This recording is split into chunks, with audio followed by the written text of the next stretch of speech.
semuanya, selamat datang di video pembelajaran Bahasa Inggris. Perkenalkan, nama aku Helena Ziana Soba, biasa dipanggil Helen. Video kali ini kita akan belajar bareng tentang salah satu jenis teks dalam bahasa Inggris, yaitu descriptive text. Kalian pernah gak ngeliatin hewan kesayangan kalian, entah itu kucing, anjing, atau mungkin ikan yang ada di akuarium? Terus pengen ceritain ke orang lain, gimana bentuknya, gimana warnanya, atau kebiasaannya. Nah, itulah yang bakal kita pelajari hari ini. Kita akan belajar tentang cara mendeskripsikan hewan dalam bahasa Inggris dengan struktur yang benar dan tepat. Jadi, pastikan kalian siapkan buku dan pulpen ya, karena materi hari ini penting banget. Yuk, langsung kita mulai. Sebelum masuk materi, aku mau kasih tahu dulu nih tujuan pembelajaran kita hari ini. Di akhir video, kalian diharapkan mampu mengidentifikasi generic structure atau struktur dari descriptive text, mengidentifikasi language feature atau ciri kebahasaan yang dipakai, dan menyusun kalimat deskriptif sederhana tentang seekor hewan dalam bahasa Inggris. Oke, 3 hal itu yang jadi target kita hari ini. Sudah siap? Let's go! Oke, kita mulai dari pertanyaan dasar dulu. Apa itu descriptive text? Jadi, descriptive text adalah sebuah teks yang menggambarkan atau mendeskripsikan satu hal secara spesifik. Bisa orang, bisa tempat, bisa hewan, atau benda tertentu. Yang penting, subjeknya itu spesifik ya. Sekarang, ada 3 hal penting yang perlu kalian ingat tentang descriptive text. Yang pertama itu social function. Fungsi dari descriptive text adalah untuk mendeskripsikan satu objek atau subjek tertentu secara detail kepada pembaca. Nah, yang kedua itu tense yang digunakan. Descriptive text menggunakan simple present tense. Artinya, kita pakai kata kerja bentuk sekarang. Misalnya is, has, lives, eats, looks. Nah, yang ketiga itu language feature. Descriptive text banyak sekali menggunakan adjective atau kata sifat dan juga linking verbs seperti is, has, looks, feels, appears, dan lain sebagainya. Nah, 3 hal itu yang jadi fondasi dari descriptive text. Kalian udah mulai kebayang? Kalau misalnya belum kebayang, coba ketik kode 1 untuk menanyakan tentang 3 hal penting yang harus kalian ingat tentang descriptive text. Nah, bagian kedua yaitu generic structure atau struktur dari descriptive text. Descriptive text itu punya 2 bagian utama, cuma 2 ya, tapi kalian harus benar-benar hafal atau paham betul-betul ya. Nah, bagian pertama yaitu identification. Identification itu tugasnya untuk memperkenalkan subjek yang akan kita deskripsikan. Di sini kita jawab pertanyaan, misalnya ini hewan apa namanya, termasuk jenis atau family apa. Oke, coba kita kasih contoh ya. A dolphin is one of the most fascinating marine animals in the world. It belongs to the family Delphinidae and is known for intelligent, friendly behavior. Nah, kalian bisa lihat paragraf ini memperkenalkan si lumba-lumba. Kita dikasih tahu ini hewan apa, dia masuk family apa, dan secara umum dia dikenal sebagai hewan yang seperti apa. Nah, itu adalah identification. Kita lanjut ke bagian description. Nah, kalau identification itu perkenalan, maka description itu adalah isi utamanya. Disinilah kita mendeskripsikan secara detail.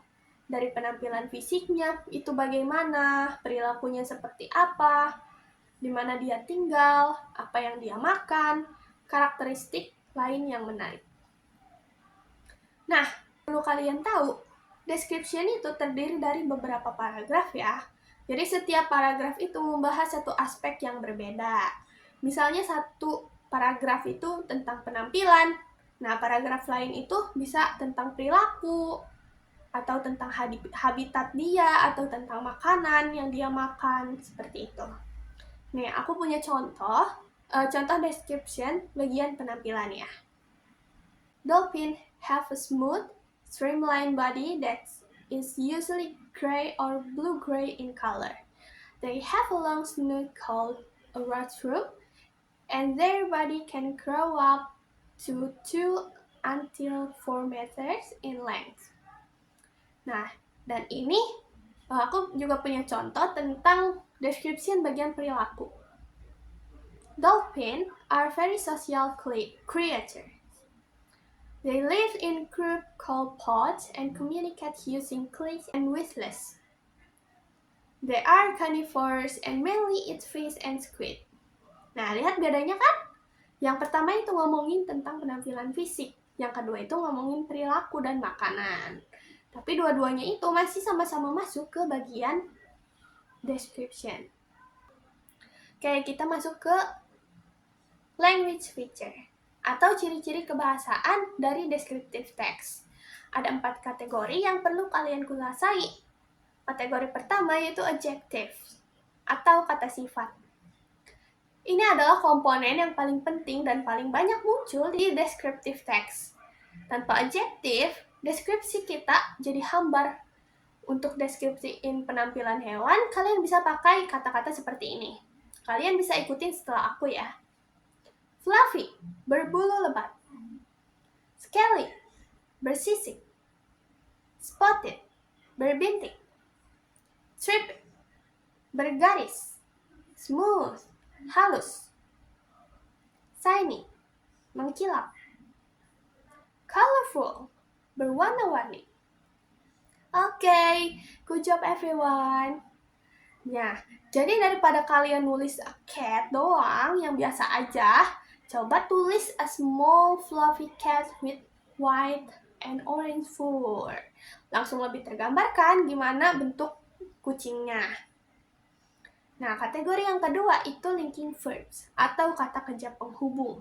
Yang paling sering dipakai dalam descriptive text adalah is, are, has, have, looks, appears, seem, feels, that. Nah, kategori yang ketiga itu behavior words atau kata-kata yang menggambarkan perilaku. Untuk mendeskripsikan sifat dan kebiasaan hewan, ada banyak pilihan. Nah, coba kalian ikutin setelah aku ya.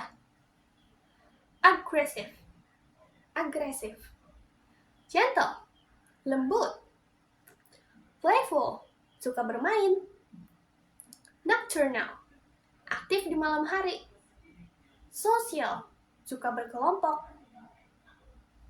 curious, penasaran. Kita lanjut ke bagian keempat. Habitats and places atau frasa yang menggambarkan tempat tinggal. Ini dipakai saat kita mendeskripsikan di mana hewan itu hidup.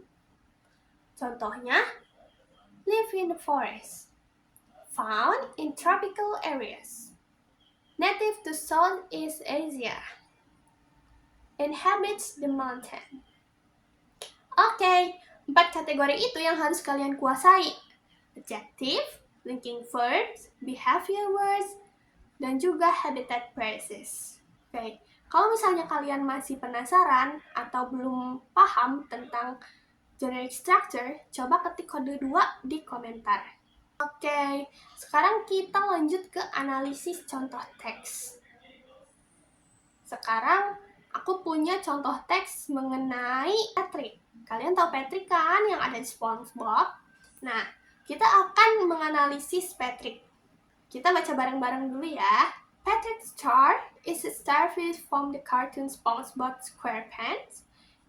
He is SpongeBob's best friend and lives under a rock in Bikini Bottom. Nah, paragraf pertama ini menurut kalian masuk ke bagian mana? Aku hitung sampai 5.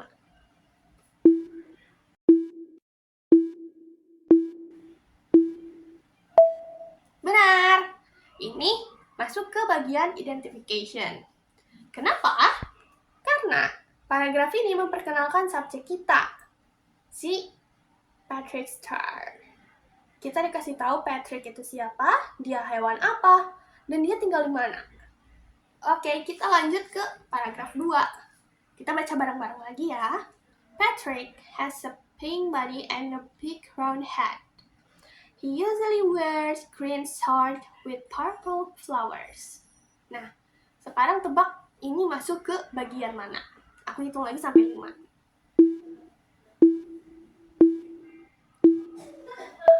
Benar, ini masuk ke bagian description, khususnya untuk penampilan fisik.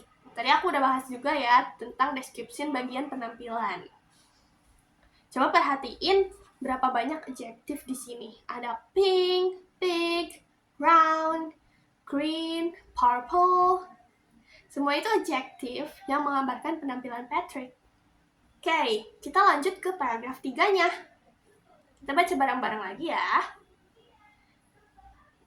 He is not very smart, but he is kind and funny.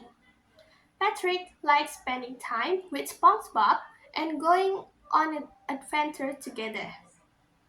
Nah, ini masuk ke bagian description atau bagian perilaku dan karakter.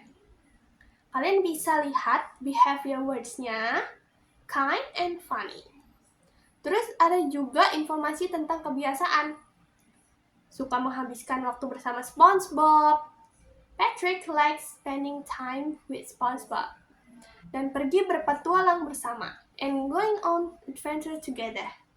Nah, sekarang aku punya tebak-tebakan yang lebih seru. Kalian harus jawab ini ya. Nih, aku punya salah satu foto hewan. Ini hewan apa? Coba kalian tebak. Yap, benar. Ini adalah capybara. Atau biasanya kalau di Indonesia biasanya panggil Mas Bro ya, karena terlalu santuy hewannya. Hewan ini viral banget akhir-akhir ini. Siapa yang udah pernah lihat capybara sebelumnya? Lihat langsung di kebun binatang atau di rumah teman mungkin yang punya. Coba kita bangun kalimat deskriptif tentang capybara bersama ya.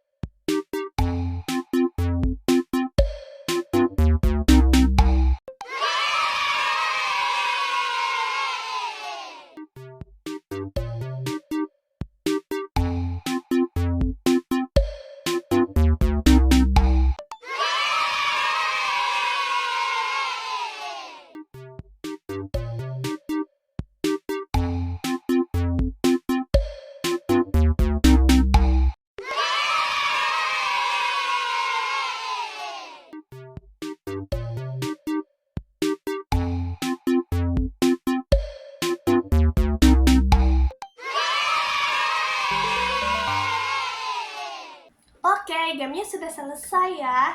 Coba kalian ketik kode 3 dan kasih tahu jawaban kalian benar berapa nih mengenai game tadi ya. Oke, kita udah sampai di penghujung video. Yuk kita review sebentar apa yang sudah kita pelajari hari ini. Descriptive text adalah teks yang mendeskripsikan satu hal secara spesifik. Tujuannya supaya pembaca bisa membayangkan subjek dengan jelas. Nah, generic structure-nya ada dua, yaitu identification dan description. Identification itu untuk memperkenalkan subjek dan description untuk mendeskripsikan detail-detailnya. Yang ketiga itu language feature, paling penting dalam descriptive text. Isinya ada adjective, linking verb seperti is, has, dan behavior words, dan habitat phrases. Lalu setiap paragraf description fokus ke satu aspek berbeda, seperti penampilan, perilaku, atau habitatnya. Oke, setelah menonton video ini, coba susun descriptive text sederhana sebanyak 2 paragraf tentang hewan atau teman favorit kalian atau sahabat kalian ya. Paragraf pertama identification. Paragraf kedua itu description. Tulis di kolom komentar bawah ya. Aku pengen banget baca karya kalian. Kalau ada pertanyaan juga, tulis di kolom komentar. Aku akan baca semuanya. Ingat ya, gak ada yang langsung bisa dalam sekali coba. Yang penting kalian mau terus belajar atau berlatih. Aku bangga banget sama kalian yang udah nonton ini sampai akhir. Artinya kalian serius mau belajar.